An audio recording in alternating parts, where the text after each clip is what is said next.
to the Jones Index here on Fuse Logic TV. I invite you to enjoy the first episode of Posh at Home, a show all about interior design. In this first show, we are visited in studio by local artisan Julie-Wittenland. Next, we head down under as we interview Susan Youngblood from Designs Abroad, who showcases designers from all around Australia and New Zealand. Posh at Home's window covering specialist, Breanne Heavenor, educates us on the latest products from Hunter Douglas. Be sure to watch it, Posh at Home, Episode 1 on the Jones Index Network, right here on Fuse Logic TV.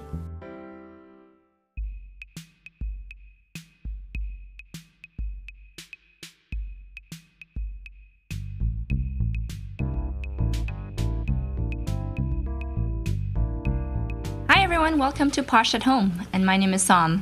And I'm Alana, and we would like to thank you for tuning in to our very first episode, filming from Sherwood Park, Alberta, Canada, on the Jones Index, here at the Fused Logic TV. We will be talking about up-and-coming industrial designers and furniture designers. We will talk with local and internationally based companies about the trends and products emerging from around the globe. As a designer, I will also help you incorporate those trends in your home. So today, we're going to discuss a really popular concept in design, the idea of eco-friendly and eco-conscious products. We will be talking about how designers and fabricators incorporate eco-design and also why it is beneficial for consumers like you to do the same. So on today's episode, we'll be talking to Breanne Heavenor about Hunter Douglas window coverings. Breanne is Posh at Home's window covering specialist. She will be speaking to us about how to make your home more energy efficient by choosing the right type of blinds for your home. The placement of your windows in your house plays a huge role on how much heat is lost and gained through your windows. For example, windows that are facing west and south have direct sunlight compared to east and north. We have been experiencing not only a cold winter season, but long. Preventing heat loss by choosing the right window coverings can add some savings to your heating bill. I will let Breanne explain more about it a little later. We also have Edmonton-based industrial designer Julie-Wittenland. She is in the studio today to talk to us. Julie produces a signature range of one-off and limited edition collectibles of amazing handcrafted wall arts. We are very excited to have her here. As well, we'll be chatting with Susan Youngblood, an Australian-born designer who represents a huge base of industrial designers from Australia all the way from New Zealand. And wrapping it up, we will focus on a Canadian company who is an industry leader in furniture and accessories design, 18 Carat. 18 Carat shows us how to utilize your space and how to buy less, but buy better quality. Here's Breanne, and let's have a look at Hunter Douglas window coverings. A typical home has about an R value of 25. On a double glazed, low E efficient window, you are getting about a 3.5 R value. So windows in the home are a gaping hole that let out about 7 times the amount of energy. Hunter Douglas has come out with window coverings that can increase that efficiency and add to the R value of your home, some products even doubling it. The best one that Hunter Douglas has is called an Architella, which is the cell within a cell. So as you see, it's not just one single cell, there is 2 cells within the cell. The best product that you could get for increasing the R value as well as the solar energy coefficient is the 3/4 inch opaque Architella. The opaque is great for room darkening, but it also has the foil liner, which helps us keep out the energy from your house or keep it in the wintertime. The next product I'm going to focus on is the Pirouette. The Pirouette is a new product by Hunter Douglas, and when they designed it, they did not originally think that it would be for the benefit of R value or solar heat gain coefficient, but it does because it has that pocket. As you see, the Pirouette has substantially a double pocket as well, so that can trap the air or keep it in your home during the winter. Just to show how the blind functions, it can tilt down to give you full privacy and then tilt up to let the sheer exposed, and you still get about 65% UV coverage. And then when it's tilted down, you can bring it right up out of your window as well. With the Pirouette, you're looking at a solar heat gain coefficient of about 0.2 to 0.25, again depending on the fabric. The pleated shade gives off the look of a honeycomb or duet from the front, but it's actually just a single piece of fabric that's pleated. It does not have a pocket or a cell. That is the reason that increases the R value or the solar heat gain coefficient, but it does surprisingly still increase that in your home. As you can see, Hunter Douglas really focuses on the energy efficiency of their window coverings. Back to you, Sam. Thanks, Breanne. That was great. Make sure all of you out there ask the right questions with your window covering specialist. Well, welcome, Julie. Thank we you. have Julie in the studio here. So tell us a little bit about your products here and your background. Well, as you know, I'm an industrial designer. I studied at the University of Alberta, and before I took my education, I used to decorate Boston pizza restaurants across Canada. Wow. So I had much years in the commercial decor world, and after that, that's when I went back to university and got my degree. And I also did a little bit of fashion runway work, so my design is quite extensive. Wow. I took also fine arts, and so I amalgamated all those disciplines together to come up with a product line now that I sell at Posh Homes. Great. So let's actually see some of your products. Sure. So explain us a little bit about this here. This piece here is part of the Jalopy collection. It's handmade steel. I bend each piece. I start with a big sheet. I bend each piece. I rust it. And then I select the photograph of my choice to complement each piece of metal. You can buy them separately. You can buy them in groupings. You can buy 3 at a time, 6 at a time. Yeah, my those are goal was to beautiful. keep them affordable. So you could start with one and expand on your wall to create a huge, maybe 4x4, 6x6 piece. Yeah, we've had men come in to buy 12 at a time. How are they hung? Can you tell the audience? Yeah, very simply. I mean, just a nail here is all you need. And they've got the little bumpers, so it's something quick and ready. It makes great gifts. There's no need to do the extra framing and the extra cost. Yeah, you those are just really nice. take them out of the bag and I hang love them on the your wall. rust that you created on them, on the pieces there. These are a bit bigger. They're made out of galvanized steel, so they'll never rust. Obviously, the images that I've taken, this one's in Germany, there's no rust on some of these. So I put them on the shinier steel. Again, they just simply hang on your wall. They're quite light, the same weight as a regular picture would be with glass. It's a nice bright color that you have. Yeah, so they're all different and they're all limited. So they're, I believe this one's out of 77. Where did you take that photograph from, Julie? This one's done in Denmark. Wow. So you travel a bit around the world to get your photos. Yeah, you get the different authentic culture from Denmark that you wouldn't get here as much. I love the fact that they're limited editions. So this one here is 13 out of 17. So basically you just did only 17 of Yeah, and that's the difference between my art in terms of sustainability. I make each one by hand, where mass manufacturing is something that obviously can't be as sustainable. You're making thousands at a time. That's You're really producing important, them a lot cheap. Tends to be cheaper. So with my product, I had the option of maybe going abroad and getting these done overseas. Yeah, you were saying that, yeah. Yeah, but I think it loses a lot of its meaning and its value, its charm. The value, yeah.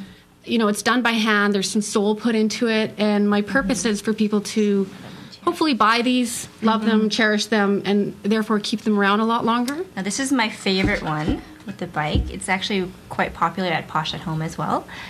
This one again is Denmark. It's an authentic bike that they drive down there. So Great. Okay. So Julie, are you able to tell us where the audience is able to view your products and where they can purchase them? Yeah, I have a website. It's www.saltedstudio.com. But also Posh at Home is my number one carrier here in Edmonton. And you can order through some and Posh at Homes, or you can buy directly what's on the wall. She has a big stock there right now. So. Yeah. What are your views on sustainability? Well, sustainability is the main driving force for a lot of my products. I do other furniture, bamboo tables, candy lamps made out of 100% biodegradable candy that can be put back in your garden when you're done with it. For me, I believe good design not only possesses function and beauty, but it also has a reflective and relational product to it, aspect to it. So your product means a bit more than if it were to be mass produced. In our Western society, we have hundreds and thousands of products that we can buy quickly, cheaply, and dispose of. And for that reason, I think a lot of us in our society here are not as accountable to our purchases. So that is why I chose to continually make my product by hand versus abroad, because I want to have that charm and that value and that soul put into each piece of mine. So when the buyer receives it, they actually love it, cherish it, and want to hold on to it a lot longer. And that's what makes my product more sustainable than if you were to buy something maybe more mass-produced where you can dispose of it and just buy another one in 6 weeks or 6 months. So that's why mine are continually made by hand, each piece a one-off, made by me. And I think consumers really appreciate that too. Definitely for especially being limited editions. Right, too, exactly. So that's why I've chosen to keep it small, keep them limited, and keep them made by hand so that it creates that value to each piece. Wow. Lovely. I want a whole wall of your art pieces. I'm glad. Well, and have a look at her website again, and just to view more of her pieces. And thank you so much for coming in. And I know you're due next week, so thanks for making time. Yes, thanks a lot. Us again.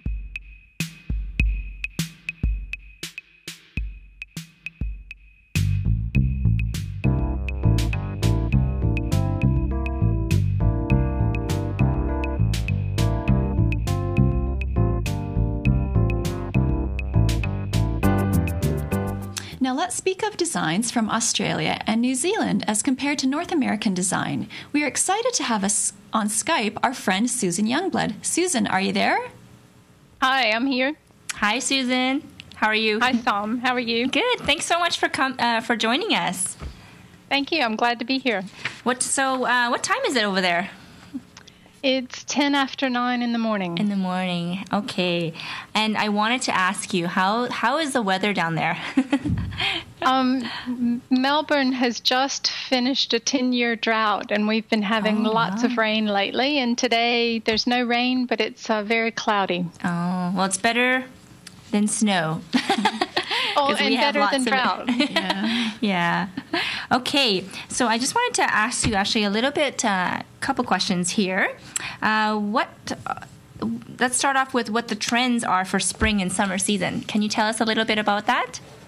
Well, in Australia, we're actually heading into fall, so our days are getting shorter and it's starting to get cooler. So what you're seeing in shops in Australia are more wool and felted product and just the cozier, warm things that you need going into winter. But in Australia, very very few places get cold enough to snow, so that it's still I think things still need to be lightweight. I see. And so in terms of wool, what types of colors are involved? Like because here the grays are still really popular here.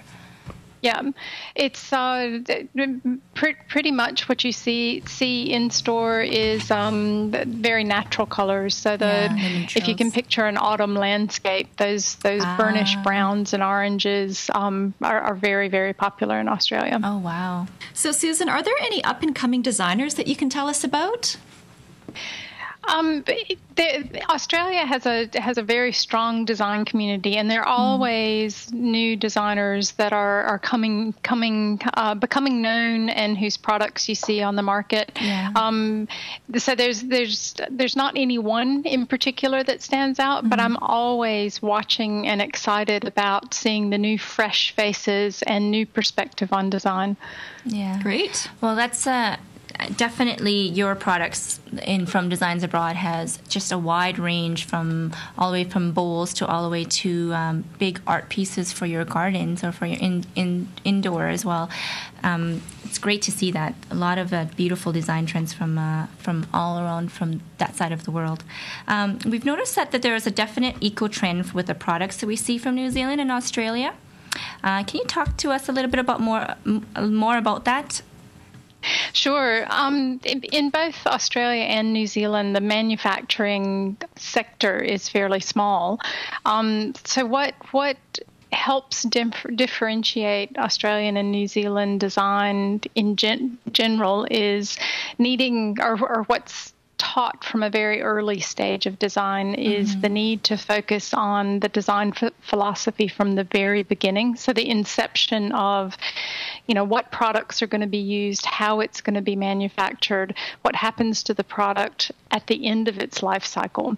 And that is what Australia and New Zealand both need to do to compete, because they're not going to be able to compete just on price alone.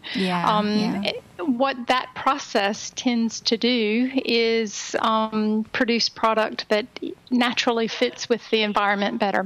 Now, another question here is how has North American and Asia and Europe influenced the design trends in Australia? Well, in general, my observation of design around the world is the internet is removing borders. So in terms of people who are following design and who are watching what's happening around the world, it's everyone's following top design wherever it's happening. Having said that, Australia has two major migration communities that have influenced the population in Australia, and that's European migration and migration from Asia. And so what you see in Australia's design sense is influences from both of those areas. You see it in food as well, but it's a very, very much an East meets West aesthetic that comes out of Australia. Thanks, Susan, for actually taking the time to come and speak to us about Australia. We were so excited about this. And let's have a look at some of the products that Designs Abroad represents. Designs Abroad creates home accessories that bring natural form and function together. These husk bowls are inspired by macadamia shell's natural state. The vessel's exterior has a smooth satin finish, hand-rubbed with macadamia oil. The inside is polished to a mirror gloss finish. The rich brown base is semi-translucent and holds fine speckles of macadamia nut shell. The husk bowl is available with several colored internal linings. The Fink water jug is the flagship product for Designs Abroad, created by founder and head designer Robert Frost. It was initially designed for an elegant restaurant in Canberra. Its popularity in some of the finest restaurants in the world has elevated its profile, confirming its robust utility. The butterfly coat rack is a blend of traditional styling and cutting-edge technology. The design incorporates a classic bentwood-styled coat rack head and is created using modern manufacturing techniques. As it was designed for wall mounting, it makes it the ideal storage solution where space is at a premium. Designs Abroad. Find us at Posh at Home. So we can see that artists and designers are becoming increasingly concerned with using renewable, recycled, and eco-conscious materials, which is great. But what else should we be concerned about when making eco-friendly choices? When we talked to one of our favorite suppliers, 18 Carat, out of Vancouver, BC, about environmentally friendly practices, they not only reiterated the need for recycling, but also reusing and about living a more minimalistic life. Yes. Take a look. Welcome to Today in America.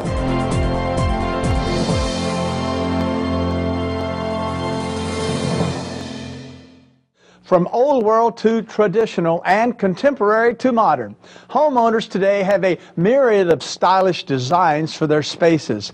Let's take a closer look.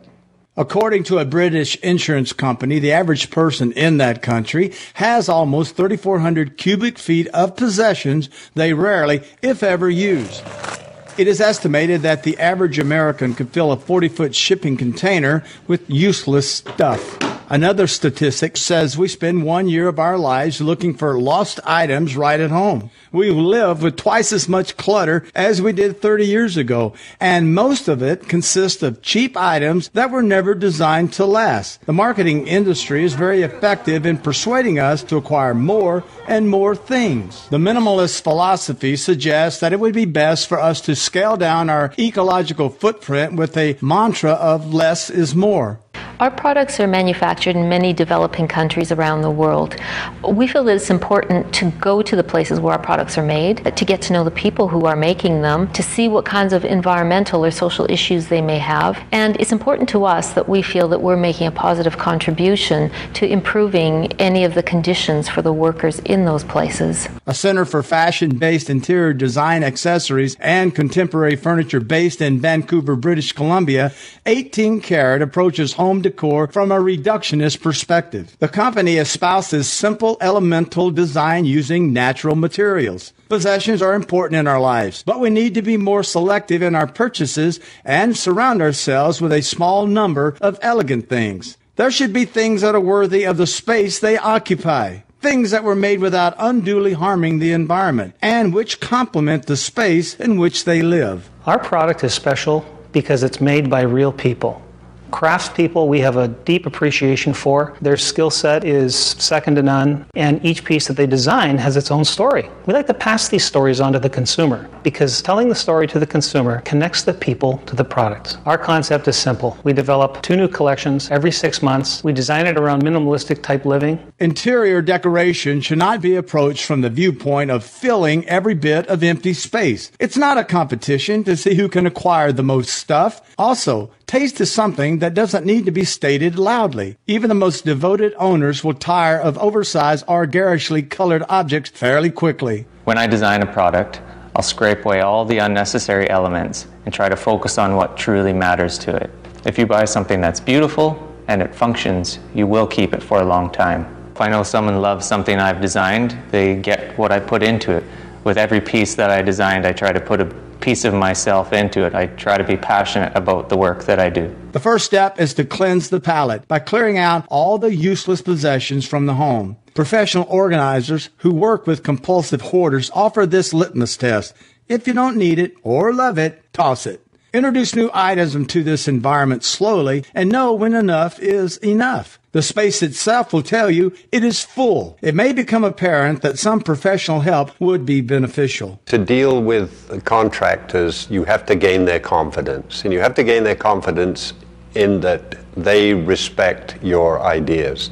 And to do that, you have to demonstrate that you understand their craft. You understand how they work, you understand the materials they're working with. All you're doing then is asking them to do something slightly different, but they know that you know that it can be done. You're asking them to stretch. In many cases, if they have that faith in you, they will respond. This is the perfect opportunity to put that recycling concept everybody seems to be talking about into practice.